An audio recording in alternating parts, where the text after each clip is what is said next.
सिर्फ मेरी बेटी की लड़ाई नहीं, आप सभी की लड़ाई है, हमारे समाज में पल रही बेटियों की लड़ाई है।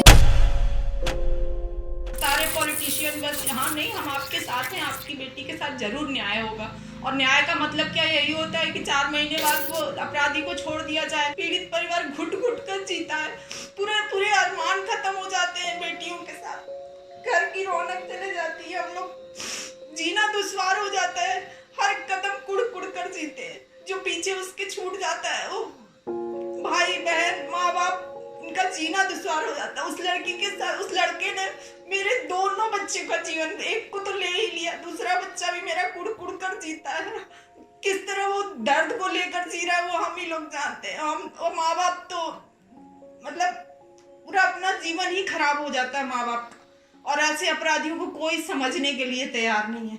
पूरी प्रशासनिक व्यवस्था लिप्त है।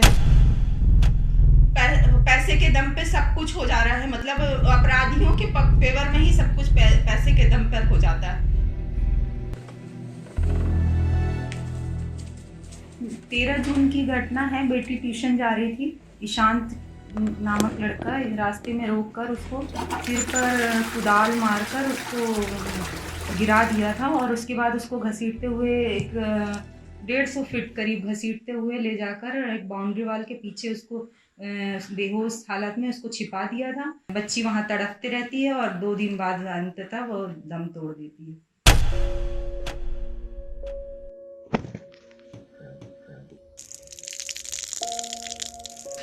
बच्ची मेरी बहुत टैलेंटेड थी, उसके अरमान उसका हम लोगों को जीने नहीं देते हैं कि उसको कुछ भी देखने नहीं मिला, जीने नहीं मिला, और अचानक ही उसके साथ ऐसा हादसा हो गया।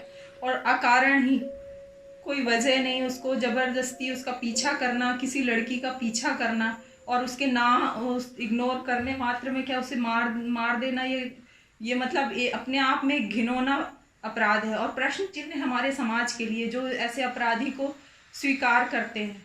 16 तारीख को उसका अंतिम संस्कार था, 17 तारीख से हम कैंडल लेके खड़े हैं और हर कुछ दिनों में हम रोड पे खड़े रहते हैं, लेकिन ऐसा लगता है कि सुनने वाला कोई नहीं है और किसी को कोई मतलब नहीं है। अगर कोई भी सरकार हो, कोई भी हो, जिसके पास जाते हैं नहीं आपके साथ न्याय होगा। और न्याय का यही कि 4 महीने बाद लड़के को जमानत दे दी जाए और वह आराम से अपनी आम जिंदगी जिए, क्या यही न्याय है?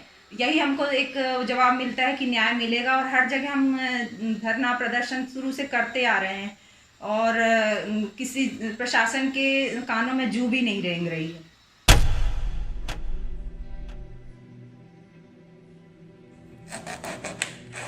बेटी की जो हत्या हुई थी वो 13 जून 2019 में हुई थी और उसके बाद केस बाल न्यायालय में चला गया था और बाल न्यायालय में से ट्रांसफ़र होकर आया दिसंबर या जनवरी में और उसको जमानत 4 महीने बाद जमानत मिल गई थी, यानी जमानत को भी 1 साल पूरा हो चुका है। और जमानत की अर्जी लगाने के जस्ट दूसरे दिन ही वहाँ से बाल न्यायालय से फ़ाइल मंगाई जाती है और वहाँ से फ़ाइल आती है 300 पन्ने की फ़ाइल। यहाँ पर एक कोई भी सरकारी वकील हमारे तरफ से खड़ा कर दिया जाता है और वह उस 300 पेज की फ़ाइल एक दिन में पढ़कर दलील भी दे देती है। इतना फटाफट काम जमानत देने के लिए हो जाता है कि बिल्कुल वेट नहीं करना पड़ता और बाकी कामों के लिए इतना इंतज़ार क्यों पीड़ित परिवार को करना पड़ता है।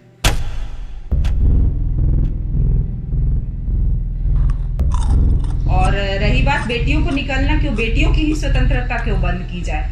लड़कों को भी इन सब चीज़ों पर लड़कों की परवरिश भी माँ बाप को समझाकर और संभाल कर करना चाहिए। लड़कों को पूरी तरह से छूट देकर और सिर्फ लड़कियों को ही बंदिश लगाकर हमारा समाज नहीं सुधर सकता और ना ही हमारी बेटियां सुरक्षित रह सकती हैं। जैसे ही ऐसे अपराधी होते हैं उनको तुरंत 1-2 महीने के अंदर सख्त से सख्त सजा दी जाए ताकि वो एक मिसाल पर, जब लोग भूल जाते हैं तब तो केस स्टार्ट होता है। जब उस वारदात को लोग पूरी तरह से दिमाग से निकाल देते हैं तब केस स्टार्ट होता है। कहाँ से मिसाल पेश होगी? जब तक मिसाल पेश नहीं होगी कि ऐसे अपराधियों को सख्त सजा, ऐसी सजा मिलती है तो लोगों में डर पैदा हो जाएगा और इस तरह के अपराध करने में डरेंगे लोग।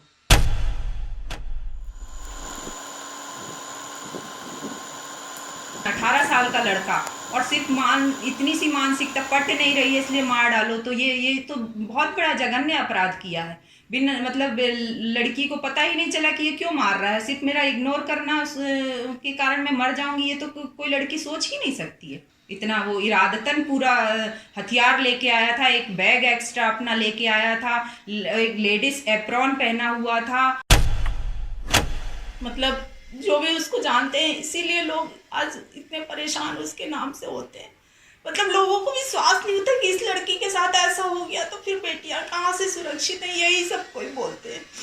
और अभी तो वो इंजीनियरिंग करना चाहती थी, किसी अच्छे कॉलेज में एडमिशन लेके, और फिर आगे आईएएस वगैरह का भी सोच रही थी।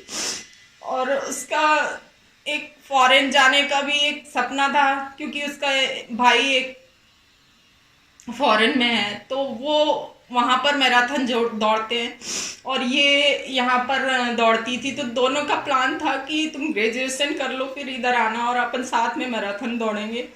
तो आज वो भाई भी वहाँ से जैसे ही पता चला दौड़ तुरंत हॉस्पिटल पहुँच गया था, दूसरे दिन ही वो वहाँ से निकल गया। और वो भी आज इतना परेशान रहता है इसी बात को लेकर, और मुझसे हमेशा बोलती थी कि मम्मी मैं जाऊंगी, मम्मी मैं फॉरेन जाऊंगी, मैं भैया के पास जाऊंगी। तो सब कुछ मतलब सब कुछ टूट गया, हम लोगों का सारे सपने टूट गए।